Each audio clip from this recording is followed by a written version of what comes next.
Olá, internautas, iniciamos mais um programa Quadrinhos para Quadrados e Redondos.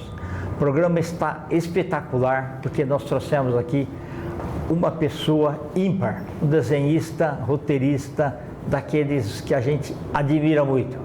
Paulo Fouquet, gratidão. Prazer. Muito obrigado, viu? Eu que agradeço. Bom te ver. Obrigado tá? pela oportunidade. Obrigado. Paulo, vamos falar um pouquinho dessas obras aqui, esses dois exemplares aqui do Pabeima. Você pode contar como é que aconteceu, como foi a criação deles? Eu posso sim.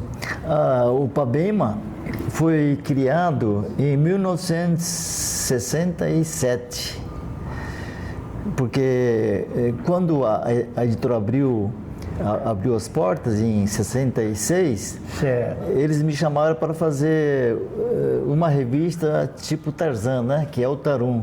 Tá. Aí, então comecei fazendo essas histórias com revista própria, etc. Inclusive para substituir a revista Magia Verde, que era de outro autor, né? Com Sim. outro personagem, e ele desistiu de fazer.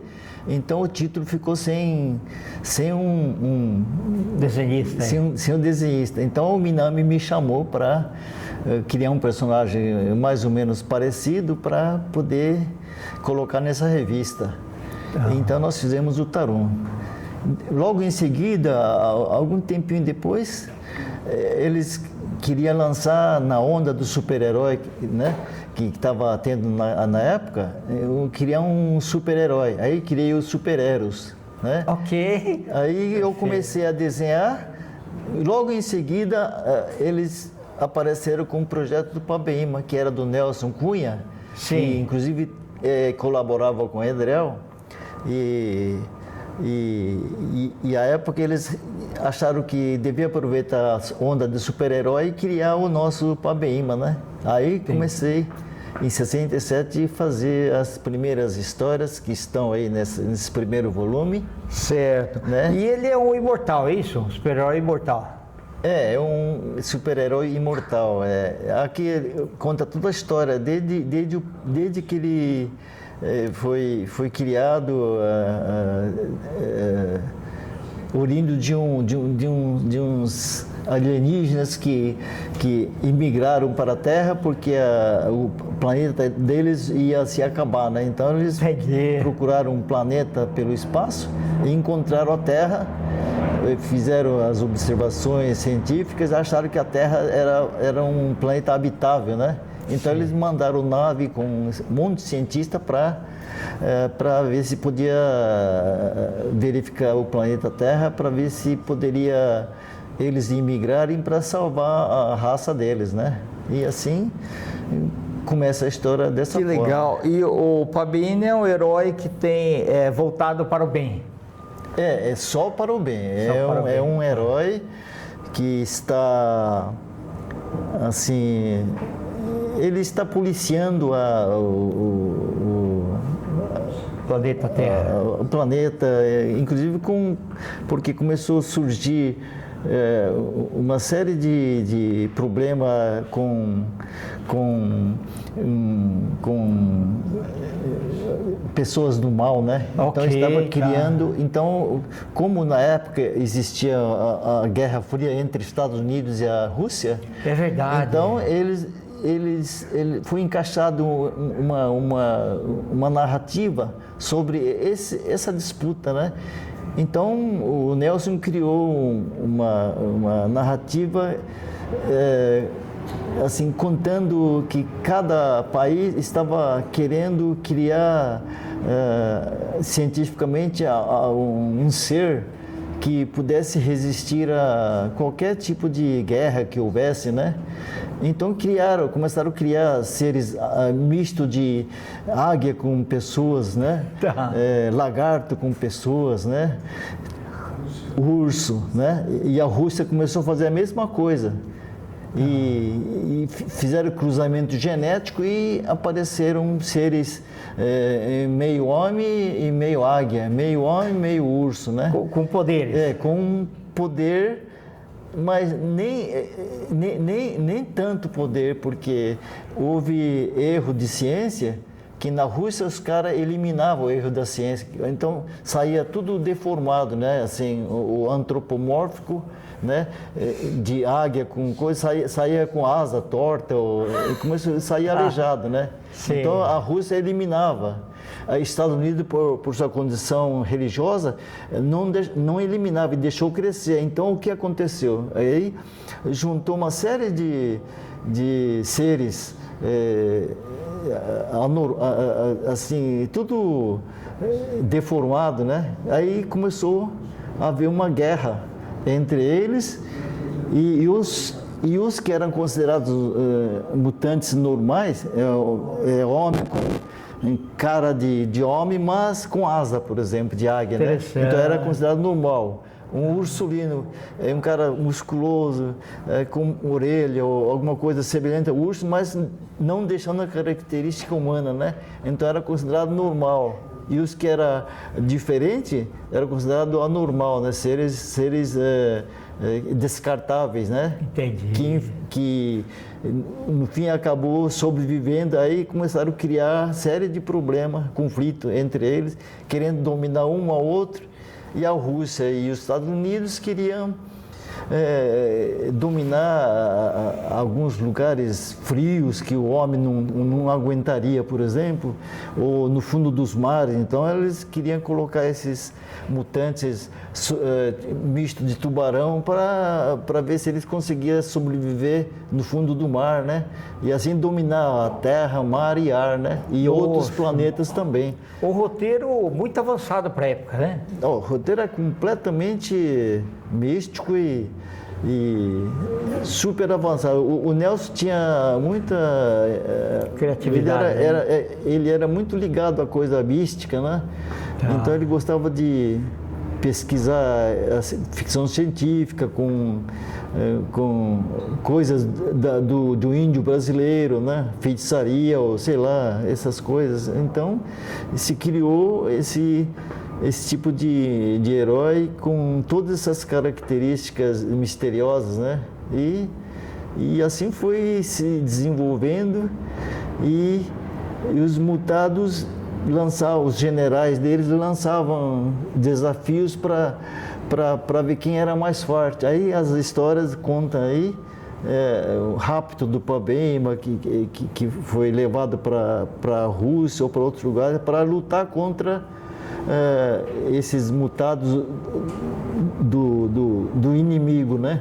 Maravilha. Então, para eles provarem que os mutados deles eram melhores que os mutados americanos. Então, ele entrou nessa e esses caras fazia assim, malvadeza, né? Usando esses mutados e estava oprimindo, né?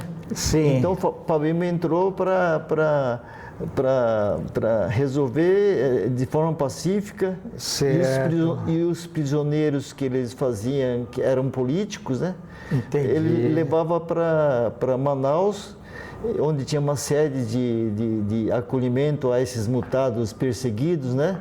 Então entrou uma política grande internacional aí, e o Pabema era o ministro plenipotenciário que tinha poder de mandar ou de exigir de países que estavam burlando a lei soltarem os prisioneiros a troco dos prisioneiros que bacana, etc. Então essa era a composição dos relatos que estão aí. Perfeito. Ô Paulo, e essas duas edições, então, o Márcio Baraldi, ele ajudou, né, a relançar? E o Márcio, ele ajudou a melhorar, porque tinha página com muito branco, né? Como era preto e branco, ele botou umas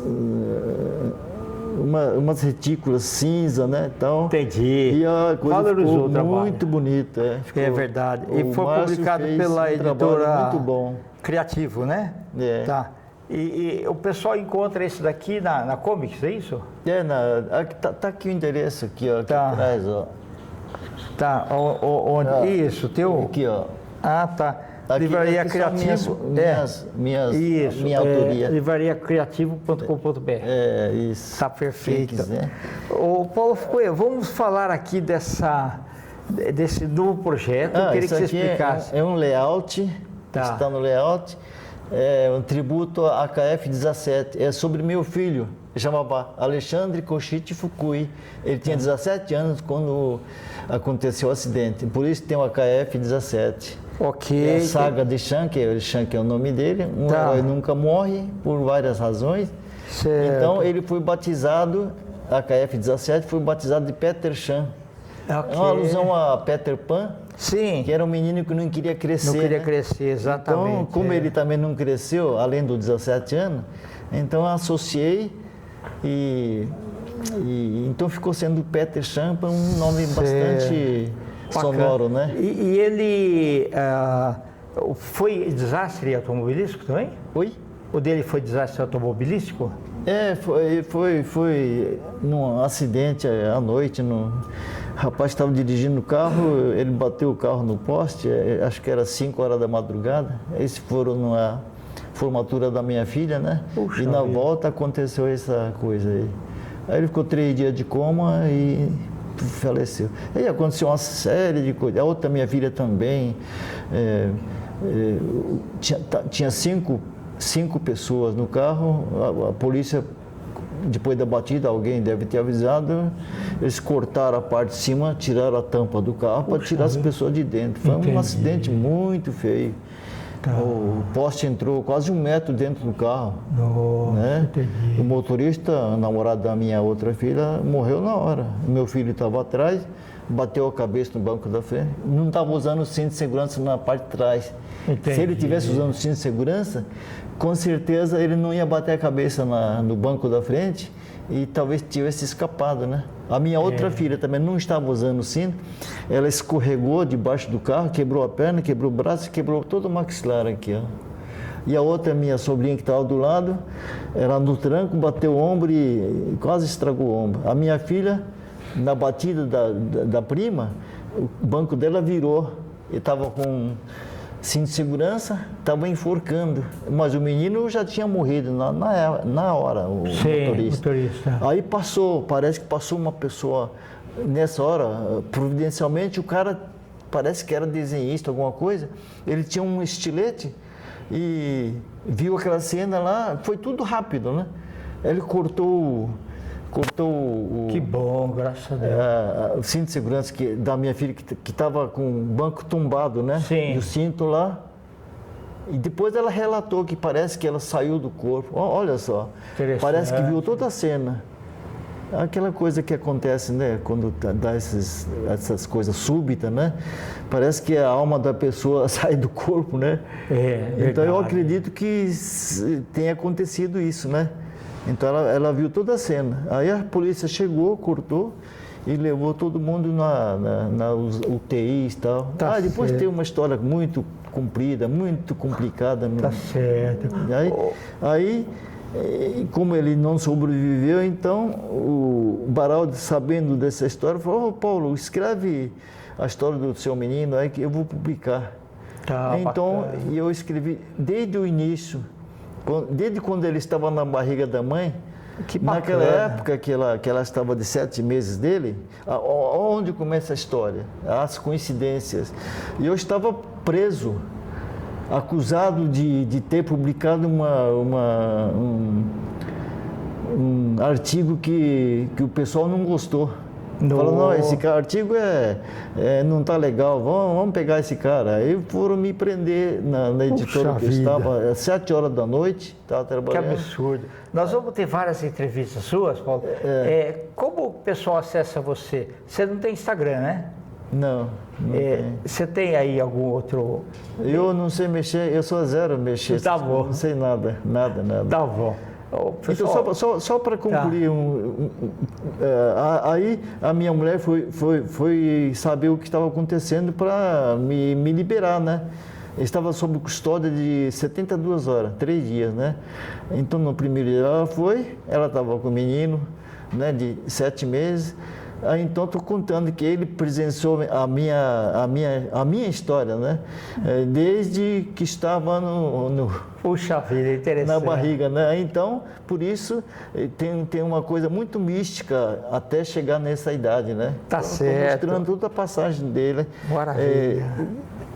A gente fazia muita festa, passeava e tal. Aí estou mostrando que as pessoas devem estar presentes na vida do filho, da família, né? Para chegar ao ponto ao ponto que a gente chegou, né? Então, Verdade.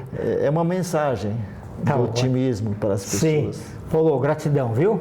E venha obrigado. muitas outras vezes, tá bom? Tá, obrigado. Internautas, com os agradecimentos estão a esse fantástico desenhista, né? Paulo Fouquet. Nós finalizamos mais um Quadrinhos para Quadrados Redondos. Grande abraço e até a próxima.